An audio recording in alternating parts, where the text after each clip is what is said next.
ഈ ഭഗവത്ഗീതയെല്ലാം വളരെ കൃത്യമായിട്ട് വായിക്കുന്നതും വളരെ ഭക്തിയുള്ള ഒരു മനുഷ്യനുമാണെന്ന് തോന്നുന്നു അല്ലേ? ഈ നെറ്റിയിൽ എപ്പോഴും ചന്ദനം ഉണ്ടല്ലോ.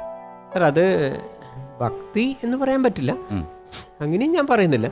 എന്നെ സംബന്ധിച്ചോളം ഒരു കൃത്യമായിട്ടുള്ള ഒരു അല്ല ഞാൻ പറയുന്ന ഇവിടെയും സാധാരണക്കാർ സിനിമ എന്ന് പറയും, സന്തോഷ് പണ്ഡിറ്റ് സിനിമ എന്ന് പറയുന്നതിലുള്ളൊരു വ്യത്യാസമുള്ള പോലെ സന്തോഷ് പണ്ഡിറ്റ് ഭക്തി എന്നാണ് ഞാൻ ഉദ്ദേശിക്കുന്നത്. എൻ്റെ മൊത്തമുള്ളൊരു ദൈവസങ്കല്പം എന്ന് പറയുന്നത് ഒരു വലിയൊരു എനർജി, അങ്ങേരെ ഒരു ചെറിയ എനർജിയാണ് നമ്മൾ. ഞാൻ മനസ്സിലാക്കുന്നത് ഒരു വലിയ കാന്തവും ഒരു ബ്ലേഡും, ഇതാണ് സംഭവം. അല്ല അതിൻ്റെ ഒരിത്. ഇപ്പോൾ അച്ഛനും അമ്മയും ഒരു കഷ്ടപ്പെട്ടൊരു മാംസക്കട്ടിയെ ഉണ്ടാക്കുന്നു. ഈ മാംസക്കട്ടിക്ക് ഈ വലിയ എനർജി ഒരു കുഞ്ഞ എനർജി കൊടുത്താൽ അത് ഓടിച്ചാടി നടക്കും, അല്ലെങ്കിൽ ചാവ് കുട്ടിയാവും ഇറങ്ങുമ്പോൾ. അച്ഛനമ്മ, അതായത് ഒരു കുട്ടിയുടെ ജനനത്തിൽ അച്ഛനമ്മയ്ക്കും വലിയ പങ്കൊന്നും ഇല്ല. കുട്ടിയുടെ ശരീരത്തിൽ മാത്രമേ പങ്കുള്ളൂ, ആത്മാവിനില്ല. ഈ ആത്മാവ് എന്ന് ഇവിടെ ഉള്ളവർ പറയുന്ന എനർജി ഈ വലിയ എനർജി കൊടുക്കുന്നതാണ്. ഇതാണ് എൻ്റെത്. ഈ മരണം എന്ന് പറഞ്ഞാൽ ഈ വലിയ എനർജി തന്ന എനർജിയെ തിരിച്ചെടുക്കുന്നതിനെയാണ് മരണം. സന്തോഷ് പണ്ഡിറ്റിന് കുട്ടികളുണ്ടോ? ഒരു മോനുണ്ട്. ഒരു മോൻ എന്ത് ചെയ്യുന്നു?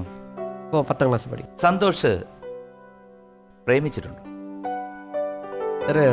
നമ്മൾ ചെറുപ്പം മുതലേ പല ആളുകളെയും ഒരുപാട് പേരെ പ്രണയിച്ചു, ഒന്നും വർക്കായില്ല സാർ.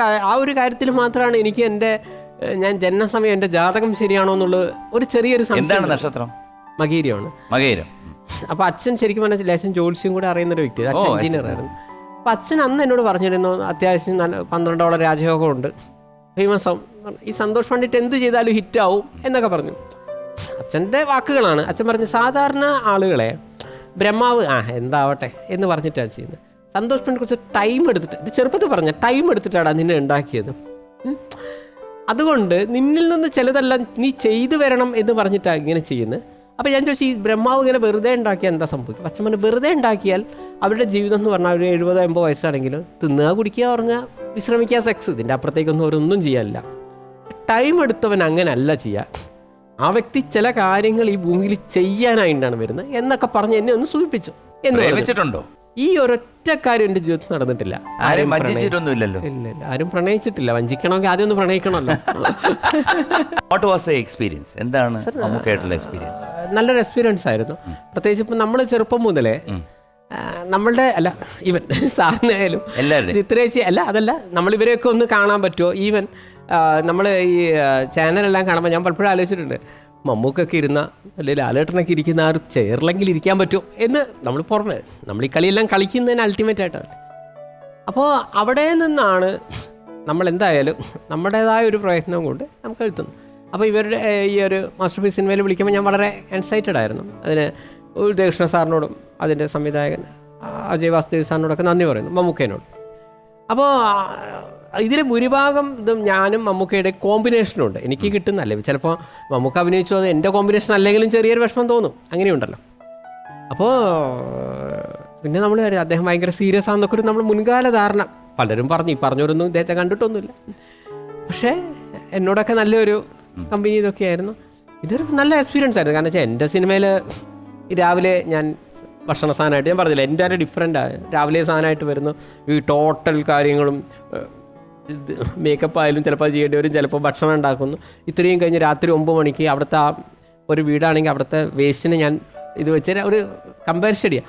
അവിടെ ഈ ചാക്കൊക്കെ എടുത്തിട്ട് വീട്ടിൽ കൊണ്ടുപോയി അവിടെ ഇത്രയും ചെയ്യുന്ന ഞാൻ വേറെ ആളെ സെറ്റിൽ ചെല്ലുമ്പോൾ സംസാരം ഷൂട്ടാകുമ്പോൾ വിളിക്കട്ടോ എന്ന് പറഞ്ഞാൽ ഓക്കെ മോനെ ശരി, നമുക്ക് റിലാക്സ് ആണ്. ചിലപ്പോൾ 11 മണിക്കായിരിക്കും, ചിലപ്പോൾ 4 മണിക്കായിരിക്കും. ഇനിയിപ്പോൾ സന്തോഷ് സാറേ എന്നാ ഷൂട്ട് നടക്കും തോന്നില്ല കേട്ടോ, ഓക്കെ ഫൈൻ, കുഴപ്പമില്ല. അപ്പോൾ ഇങ്ങനെ വരുമ്പോൾ നമുക്കതൊരു ഇത്. പക്ഷേ എപ്പോഴും ഇങ്ങനെ ഈ ഓടിച്ചാടി വർക്ക് ചെയ്യുന്ന എനിക്ക് ഞാൻ തന്നെ അവിടെ ആലോചിച്ചു എന്തെങ്കിലുമൊക്കെ ഒരു ജോലി തരാം, എന്തെങ്കിലുമൊക്കെ ഒരു പണി കൂടെ എന്നെ ഏൽപ്പിച്ചിരുന്നു എങ്കിൽ ഉച്ചഭക്ഷണം സന്തോഷം ഒന്ന് വിളമ്പി കൊടുക്കുമെന്ന് വെച്ചാൽ ഞാൻ റെഡിയായിരുന്നു. പക്ഷെ അത് അവിടെ ആളുണ്ട് എല്ലാത്തിനും. അപ്പോൾ എന്തായാലും ഒരു മമ്മൂക്ക വിളിക്കാറുണ്ടോ? 1-2 പ്രാവശ്യം ഞങ്ങൾ വിളിച്ചിരുന്നു. അതായത് നമ്മൾ ഒരു തിരക്കുള്ള ഒരാളെയൊക്കെ നമ്മൾ അവർ ആദ്യം കാണുമ്പോഴത്തേക്ക് ടെൻഷൻ വല്ലതും തോന്നി? ടെൻഷനൊന്നും ഉണ്ടായിരുന്നില്ല. നല്ല ആദ്യ ദിവസങ്ങളിൽ അദ്ദേഹം ഉണ്ടായിരുന്നില്ല, പിന്നെ അതിന് ശേഷമായിരുന്നു.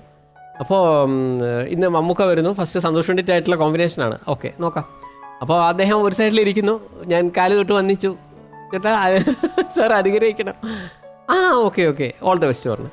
പിന്നെ ഫസ്റ്റത്തെ ഇത് നമ്മളിപ്പോൾ ഞാൻ വിചാരിക്കുന്നത് അതിപ്പോൾ ലോകത്തെ ആരെ നമ്മളെ ഓപ്പോസിറ്റിൽ വരികയാണെങ്കിലും അഭിനയം എന്ന് പറയുന്നത് ഒന്ന് തന്നെയാണല്ലോ സർ. അതിപ്പോൾ ഒരു എക്സ്പീരിയൻസ്ഡ് ആയിട്ടുള്ള ഒരാളാണ്, പുതുമുഖമാണെങ്കിലും വാട്ടവർ നമ്മൾ നമ്മളെ പണി കൃത്യമായിട്ട് എടുക്കുന്നു. സത്യത്തിൽ കുറച്ച് പേർ സന്തോഷം പറഞ്ഞില്ലേ, എല്ലാവരും പറയുന്നു അദ്ദേഹം സീരിയസ് ആണെന്ന്. പക്ഷേ അടുത്ത് അറിയുന്ന എല്ലാവർക്കും അറിയാം നല്ല മനുഷ്യനാണ്, നല്ല ഒരു തങ്കപ്പെട്ട മനസ്സിൻ്റെ ഉടമയാണ്. തീർച്ചയായിട്ടും നിങ്ങളുടെ ഒരു മഹാഭാഗ്യമാണ് മമ്മൂക്കയുടെ കൂടെ അഭിനയിക്കാൻ. തീർച്ചയായിട്ടും.